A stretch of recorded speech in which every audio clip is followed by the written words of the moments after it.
Assalamualaikum warahmatullahi wabarakatuh. Nama saya Andi Nurega, NIM 2018-04-10204. Di sini saya akan menjelaskan kunci sukses telekomunikasi Indonesia. Telekomunikasi Indonesia berhasil melakukan transformasi digital. Di Lamerik pun terangkat, kunci sukses dalam sebuah organisasi adalah tekad dan kemampuan pemimpinnya. Komitmen petinggi perusahaan sangat mempengaruhi sukses tidaknya penerapan transformasi digital. Kemudian, perusahaan memerlukan tenaga pendorong agar transformasi bisa berjalan cepat dan optimal, yakni strategi digital dan disiplin dalam eksekusinya.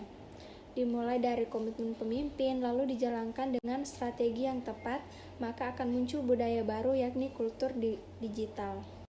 Proses transformasi digital ini harus dilakukan secara komprehensif di seluruh bagian tubuh grup Telkom, terutama dari segi kultur digital, mengingat perusahaan ini sebelumnya tergolong tradisional yang fokus pada konektivitas dan infrastruktur.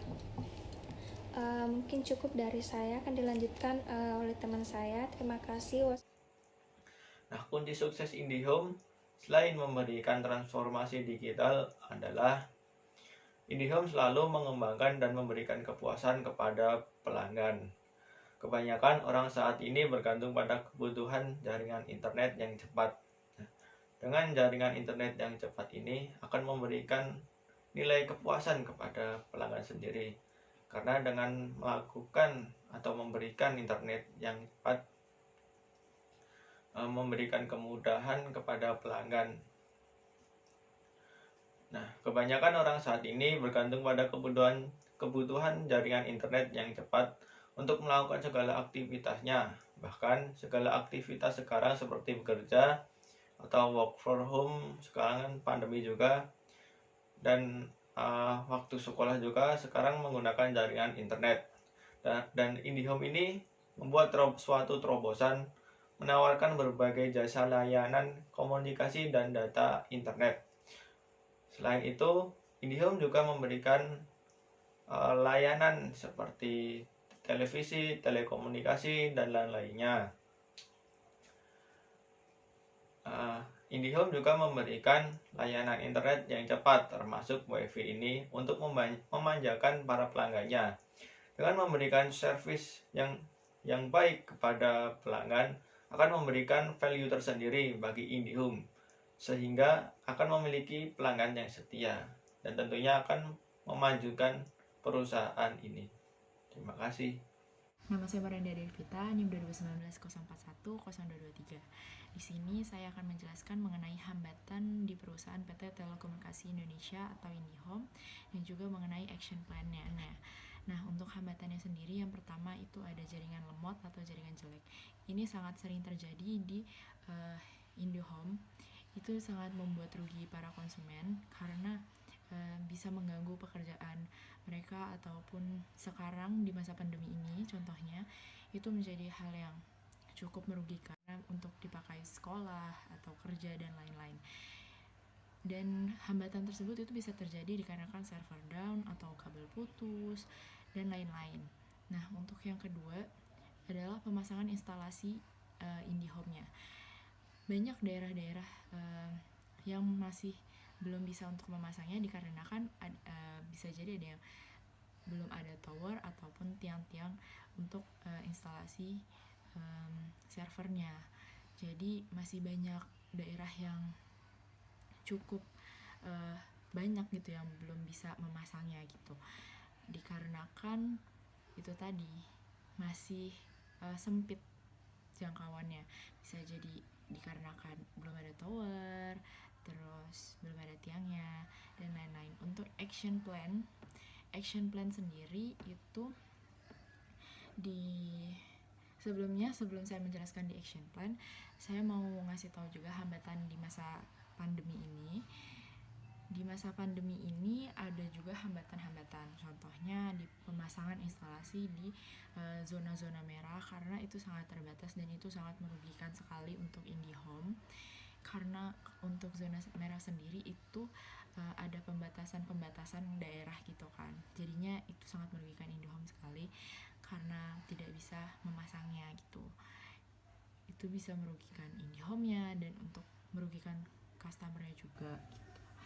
Nah, selanjutnya saya akan menjelaskan juga mengenai action plan-nya. Action plan-nya sendiri di sini PT IndiHome itu sangat memikirkan bagaimana cara penjualan mereka. Biasanya IndiHome ini melakukan bauran promosi. Bauran promosi ini biasanya dilakukan melalui mulut ke mulut atau ngasih info ke masyarakat dan juga memberikan brosur-brosur, dan juga mereka sering melakukan pemasaran di pinggir-pinggir jalan. Itu sangat membantu IndiHome untuk melakukan pemasarannya. Dan juga kalau untuk hambatannya sendiri yang tadi, action plan dari hambatan yang tadi itu mungkin IndiHome harus lebih sering meningkatkan server kembali ya. Meningkatkan server kembali kan itu penting banget untuk meningkatkan agar konsumen tidak dirugikan karena gangguan tersebut. Terus juga lebih ditingkatkan lagi untuk memasang tower-tower di daerah-daerah yang masih belum ada. IndiHome juga sebenarnya lebih sering ini sih, sudah mengidentifikasi daerah-daerah seluruh Indonesia, daerah mana yang mungkin banyak peminatnya untuk memasang IndiHome seperti itu. Mungkin itu aja yang saya sampaikan. Makasih. Berikut saya akan menjelaskan faktor transformasi dari PT Telekomunikasi Indonesia, IndiHome. Faktor transformasi dari PT Telekomunikasi dipengaruhi oleh 3 faktor. Yang pertama, social exchange. Berikut saya akan menjelaskan faktor transformasi dari PT Telekomunikasi Indonesia, IndiHome. Faktor transformasi dari PT Telekomunikasi dipengaruhi oleh 3 faktor. Yang pertama, social exchange. Yang kedua, advanced society, dan yang ketiga, globalization. Mengapa kelompok kami hanya memilih 3 faktor dalam transformasi di PT Telekomunikasi Indonesia? Karena menurut kami, ketiga faktor tersebut yang paling besar pengaruhnya dan saling berpengaruh satu sama lain dalam transformasi PT Telekomunikasi itu sendiri. Seperti social exchange. Social exchange merupakan perubahan yang terjadi dalam suatu kehidupan masyarakat dan tidak berhenti, sehingga terus memunculkan pola kehidupan baru dalam masyarakat. Teknologi dan telekomunikasi merupakan suatu faktor terpenting dalam perubahan sosial. Mengapa saya bilang penting? Karena dengan terjangkaunya teknologi akan memudahkan orang untuk berinteraksi satu sama lain dan membuat suatu perubahan pola budaya baru dalam bermasyarakat. Dan yang kedua, advanced society. Kemajuan teknologi memang terus berkembang. Begitu juga dengan kemajuan telekomunikasinya. Apalagi di era pandemi seperti ini yang mengharuskan semua orang harus berdiam diri di rumah. Sehingga hal itu menyulitkan untuk berinteraksi dengan orang luar. Tentunya PT Telekomunikasi Indonesia terus melakukan terobosan baru untuk memperbarui produk yang dimilikinya. Dan tentu saja untuk meningkatkan profitabilitas yang dimilikinya juga. Seperti salah satu produk yang dimiliki Telkom adalah IndiHome. IndiHome sendiri merupakan layanan yang sudah banyak diminati masyarakat untuk berinteraksi. IndiHome sendiri merupakan suatu alat atau produk yang berbasis Wi-Fi. Dan yang ketiga, globalisasi. Globalisasi yaitu memudahkan pengguna melakukan komunikasi dengan pengguna lain di seluruh dunia dalam waktu cepat.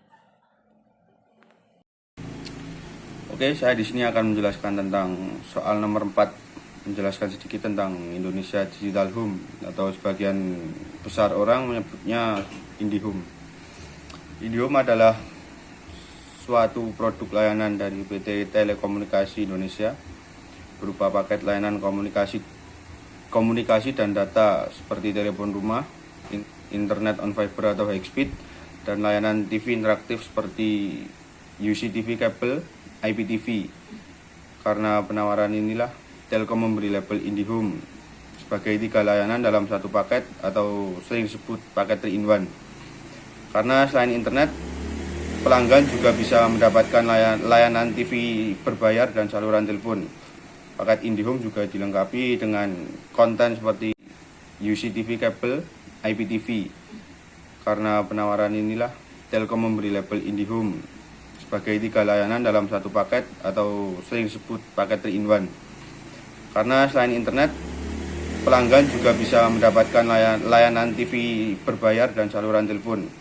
Paket IndiHome juga dilengkapi dengan konten seperti layanan portal musik digital.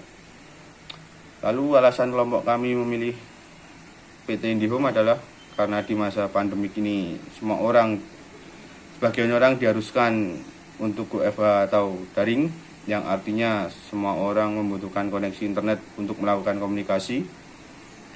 Lalu pandemi secara tidak langsung merubah gaya hidup dan kebutuhan setiap orang hingga mengakselerasi adopsi digital masyarakat. Di Indonesia sendiri contohnya, untuk meminimalisir penyebaran virus, pemerintah menerapkan PSBB sehingga kegiatan aktivitas belajar dan bekerja atau work from home dilakukan dari rumah. Kondisi ini menyebabkan pergeseran kebutuhan masyarakat, di mana internet menjadi suatu kebutuhan yang sangat penting untuk berkomunikasi tadi. Lalu PT Telkom ini melalui infrastruktur platform dan layanan digitalnya menangkap peluang ini dan menjadi enabler untuk setiap aktivitas masyarakat di masa pandemi. Mungkin itu saja dari kami. Kurang lebihnya saya mohon maaf. Wassalamualaikum warahmatullahi wabarakatuh.